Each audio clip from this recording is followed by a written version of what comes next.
If we took the S&P 500 index and removed the top 7 performers, what would performance for the rest of the 493 companies look like? Stay with me.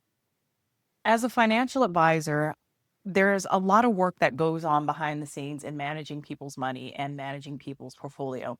I became licensed as a financial advisor with the Series 7 and Series 66 in 2016. So I've been doing this work for about a decade. And something I have noticed is a lot of the technology stocks are doing a lot of the hard work and the heavy lifting of the stock market. And in particular, the S&P 500 index funds typically looks at the top 500 companies in the United States and lists them in a 500 company index, and investments are made accordingly and proportionally based on their overall performance in the market. And what I noticed since 2016 is there is a dramatic uptick among the handful of companies in terms of market share and share of S&P 500 index funds. And now we're at a point in history where just a handful of American companies completely dominate the S&P 500. And it does give cause for pause. I have noticed it, and it does make me stop and think because a lot of Americans are invested in the S&P 500, whether directly or indirectly. They're in a lot of retirement funds, they're in a lot of individual portfolios, and it's essentially in its current iteration become a technology investment fund. There's also a lot of questions about these 7 companies and what's going on behind the scenes. There's some cross investments between the different companies, which can create some very interesting situations. And recently, over the past 3 or 4 months, the question on the table is there a bubble that has formed or is forming among the companies? And will that bubble eventually burst and have broader impact on overall market performance? And I wanted to talk a little bit about that and my perspective as a financial advisor and give my idea on whether there is a bubble or not.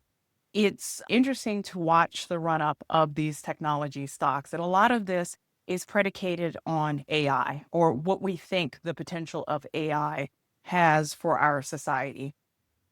ChatGPT basically created a ripple effect in our society and put AI in the minds of a lot of people who hadn't really even given thought to artificial intelligence or really knew what it was or what it could do.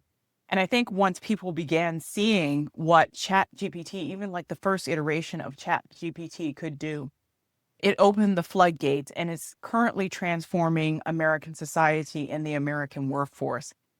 I think everyone can safely say that they know someone or know someone that knows someone who has already lost a job to AI. And what is new and different about this is with the Industrial Revolution, there were jobs lost and jobs created. And with the advent of the computer and internet advances in robotics, it was a lot of blue collar and pink collar jobs that were wiped out. Secretaries lost their job because everyone had a PC on their desk. When robotics advanced, people working on a factory line lost their jobs because they no longer needed the factory man who was putting tires on cars when a machine could do that much more efficiently and effectively. That really wiped out a lot of the pink collar and blue collar jobs. AI is really going after a lot of white collar positions, a lot of college educated, graduate degree educated positions. And a lot of people who are in those positions of unemployment are going to have a difficult time finding jobs in their respective fields again. We also, in the US, unfortunately, don't really have a system or a mechanism to retrain people easily because anytime there are job losses, there are usually job gains somewhere else. I have seen clients who have lost jobs in technology and decided that's it and have decided to move towards more humanistic fields, become counselors or therapists. And there's some argument that AI can do counseling therapy. Personally, I don't think the current iteration of AI is qualified to do counseling therapy. And I think there will always be a market for the human touch. AI will simply not be able to fully replace all humans, but it can replace a lot of humans. So you're starting to see a lot of white collar layoffs and ripple effects go through the economy.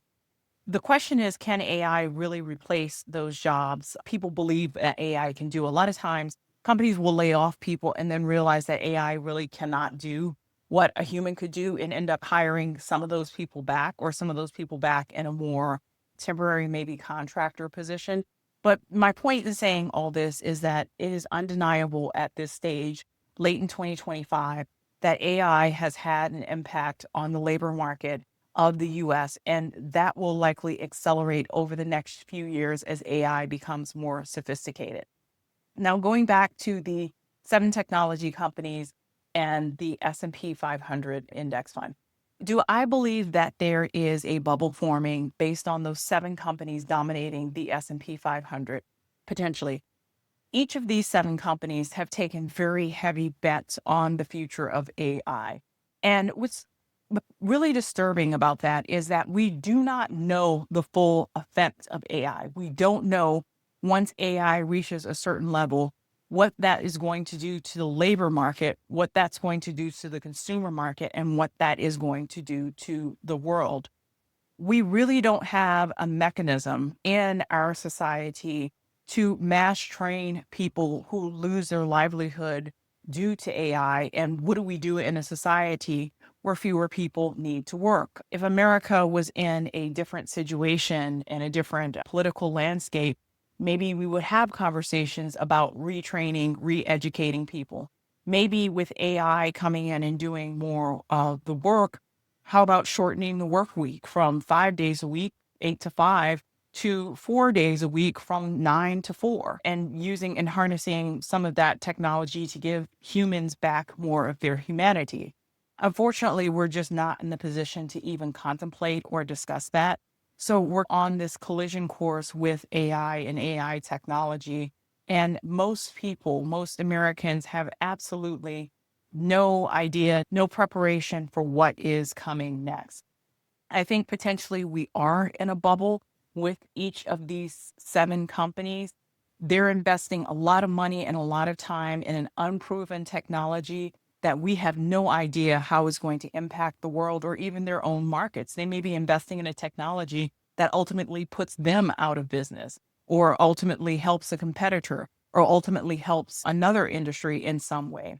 So there's a lot of hope and a lot of hype currently invested in these seven companies. And like I said, there's a lot of cross investment among these seven companies. And so it does concern me that many of these seven companies are becoming overrepresented in the S&P 500.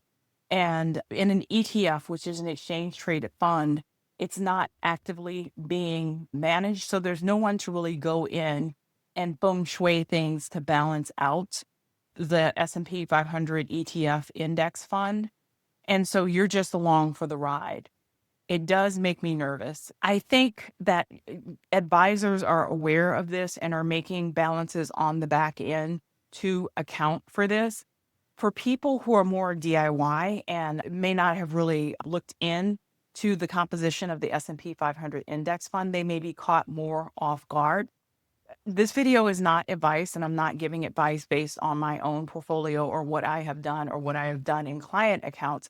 But if you are managing your own portfolio and doing it yourself, and you think that an S&P 500 index fund will give you the diversification that you need to go forward, I do highly recommend that you go through that S&P 500 index fund and look at the composition. And you'll notice that seven companies are taking up about 35% of the S&P 500. And I would look at your individual stocks. I would look at your total portfolio and ask yourself if you are comfortable with seven companies making up 35% of your individual brokerage account or one of your retirement accounts. I've always said that, like ETFs, I think it's good when people have a DIY attitude, but you cannot only invest in the S&P 500 index fund. And I have seen some portfolios where people have hundreds of thousands of dollars and pretty much everything in IVV or in another ETF or an S&P 500. And that always makes me extremely nervous because I understand the issues with the weighting of companies in the S&P 500 index. So there you have it, a quick thought on the S&P 500 current composition the top 7 companies in the S&P 500 and AI technology and its positioning in the S&P 500. Tell me what you think. Tell me what you like and what you don't like. And if you found this information useful, please share and subscribe. Thank you.